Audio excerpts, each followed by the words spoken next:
Fala, reinante, eu sou o Paulo e nesse vídeo de hoje a gente vai fazer a modelagem do pastor John Piper e eu separei aqui 7 códigos para você ser mais produtivo, baseados no podcast que ele gravou. E antes da gente começar, eu quero te pedir para deixar um like nesse vídeo e me seguir lá no Instagram, o link está na descrição, vai lá. Bom, como eu disse, todas essas 7 lições foram extraídas de um podcast. Vamos começar aqui pela primeira, que é: saiba por que você está aqui. Tem uma visão clara com relação a por que tudo existe, incluindo você. Ele diz assim: poucas coisas foram tão úteis quanto que Jonathan Edwards chama de o fim para o qual Deus criou o mundo, incluindo o fim para o qual Deus me criou. Eu costumava carregar na carteira um pedaço de papel que dizia: você existe para espalhar uma paixão pela supremacia de Deus em todas as coisas, para a alegria de todos os povos. Nunca, jamais esqueci disso. Carregue consigo na carteira ou na consciência em todas as horas. Saiba por que você está nesse planeta Terra. Essa é a primeira coisa. Segundo, abrace seu papel como subcriador. Para mim, é muito animador perceber que, como ser humano, meu destino é ser um criador. Eu tive essa percepção na faculdade quando li A Mente do Criador. Deus é o grande Criador Supremo e ele criou os seres humanos à sua imagem como criadores secundários. A Bíblia diz assim em Gênesis 2,15: tomou, pois, o Senhor, Deus, ao homem e colocou no jardim do Éden para cultivar e guardar. Veremos como cultivar e guardar em um minuto, na passagem de Efésios 2,10. Pois somos feituras dele, criados em Cristo Jesus para boas obras. Boas obras, boas realizações. E eu não falo somente de artistas e escritores. Eu estou falando de todo ser humano. A palavra grega significa fazer ou criar. Por quê? Isso não se aplica apenas ao grego. Em várias línguas, fazer também significa criar. E por que é assim? Eu creio que é porque todo fazer cria algo diferente do que era antes. Então todos somos criadores, realizadores em alguma medida. Cada ação, cada vez que fazemos algo, tornamos uma coisa em outra nova. Alguma situação em algo diferente do que era antes. Um campo de pedregulhos em um jardim, um pedaço de madeira em uma lança, um terreno em uma casa, um animal em uma refeição, farinha e açúcar em uma torta, sons em melodias, fogo em lâmpadas, aquecedores e até combustíveis para trens. 11 homens em um time de futebol e por aí vai. Todos nós somos criadores. Essa verdade tomou conta de mim de tal forma que encontro muito prazer em criar coisas.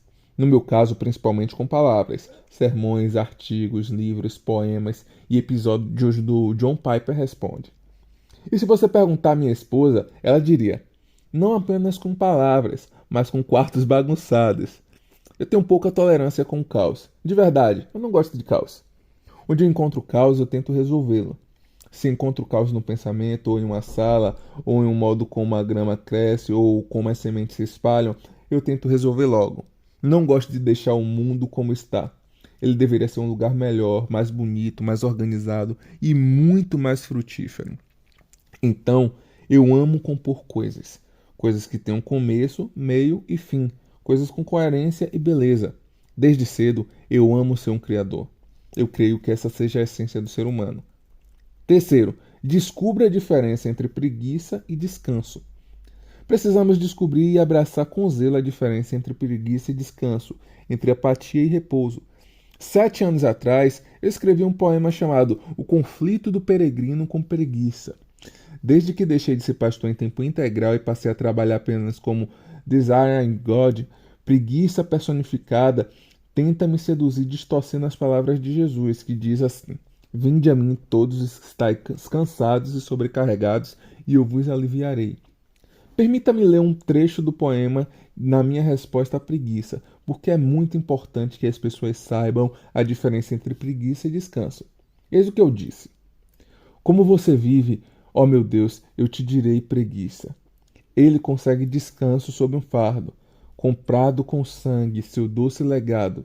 Às costas dos santos cansados foi atado. Eis a bênção do nosso plantio. Jesus do pesado fardo concede alívio.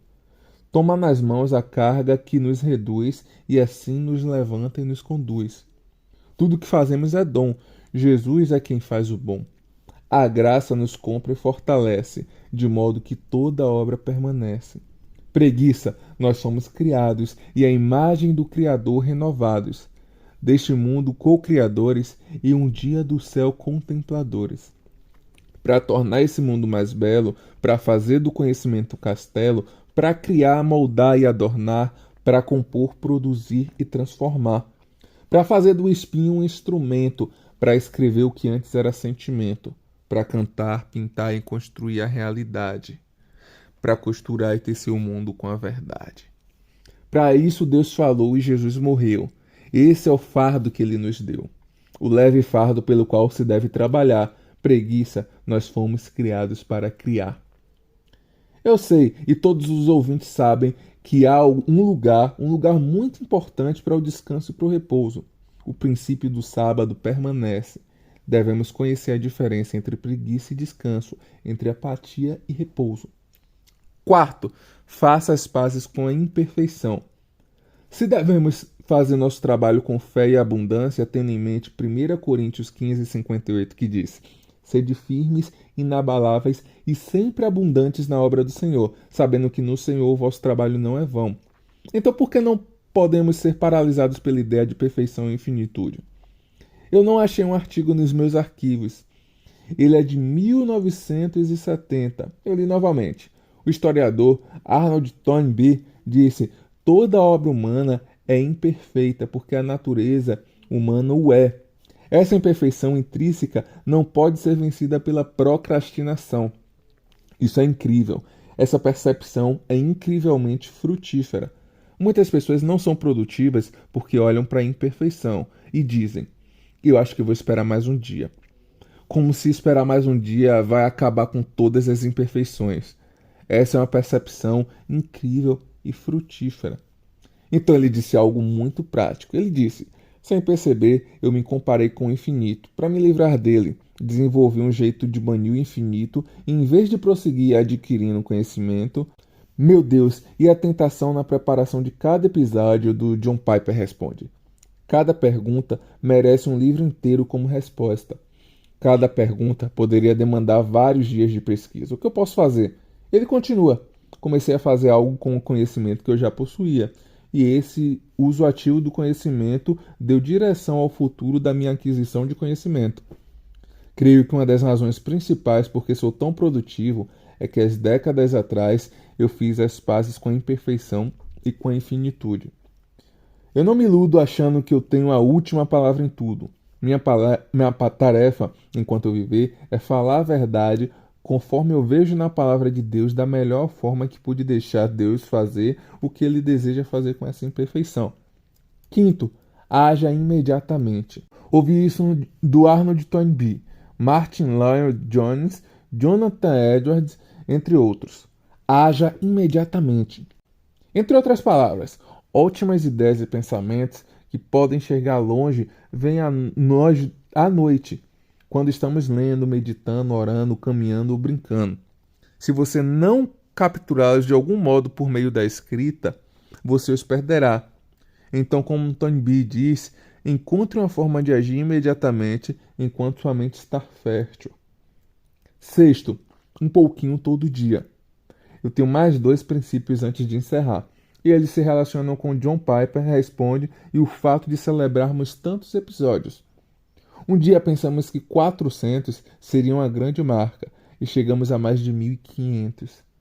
Precisamos nos convencer de que algumas centenas de golpes pequenos e constantes com o machado afiado com certeza derrubarão uma árvore enorme. Noite passada eu disse à minha esposa: você sabia que chegamos a mais de 1.500 episódios de John Piper Responde? Ela sorriu e respondeu: é como ler 15 minutos por dia. Ela lembrou o fato de que durante muito tempo da minha vida eu fui um leitor vagaroso, mas decidi ler um romance enorme com apenas 15 minutos por dia. Eu ainda faço coisas assim. Um pequeno golpe diário e a árvore será derrubada. Pegue um bom machado, dê golpes constantes e você fará um enorme progresso. Se você quiser ver uma árvore ser derrubada a cada vez que você pega o machado, você passará a vida em pequenos projetos. Existem grandes árvores que podem se transformar em belas casas, mas que só podem ser derrubadas após milhares de golpes pequenos, porém fiéis. Em 1970, quando eu tinha 23 anos e estava no seminário, Geoffrey Bromley era meu professor de história da igreja.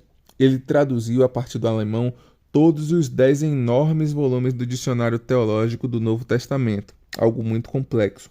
10 volumes cheios de grego, hebraico, francês e alemão. E olha que ele é um professor de história da igreja. Eu perguntei a ele: você escreveria um artigo para o jornal do seminário sobre como você trabalha? Ele escreveu o seguinte: pode ser interessante notar que 2 horas e meia por dia resultavam em 2 páginas e meia do dicionário, ou seja, 12 páginas e meia por semana, 560 páginas por ano. Uma média consistente que me permitiu uma publicação relativamente rápida. Relativamente rápida significa talvez um volume a cada 2 anos, levando cerca de 20 anos para o projeto inteiro. Que lição para um jovem de 23 anos. Apenas continue golpeando cada tarefa valiosa que você possui. Sétimo e último, anime-se com o que vem a seguir. Por fim, eu creio que devemos dizer a todos que tenham como lema o princípio do apóstolo Paulo: esquecendo o que para trás fica, prossigamos para o alvo. Filipenses 3, 13 e 14. Ou seja, nunca chegue a um ponto da vida em que você esteja mais contente com o que você já fez do que animado com o que ainda está para ser feito. A cada fase, 24, 44, 84 anos, ore de todo o coração: ó Deus, faça a próxima fase da minha vida a mais produtiva de todas, para a supremacia de Deus em todas as coisas e para a alegria de todos os povos. Tantos episódios têm sido uma ótima jornada, mas agora começamos uma jornada de ainda mais episódios. E ele usou como base Tiago 4,15. Se o Senhor quiser, não só viveremos, como faremos isto ou aquilo. E reinante, foi muita lição boa, muito código importante que a gente pode pegar sobre esse tema de produtividade. Eu quero saber o que é que você achou, me conta aqui nos comentários. Então é isso, a gente se encontra em um próximo vídeo, um grande abraço e tchau!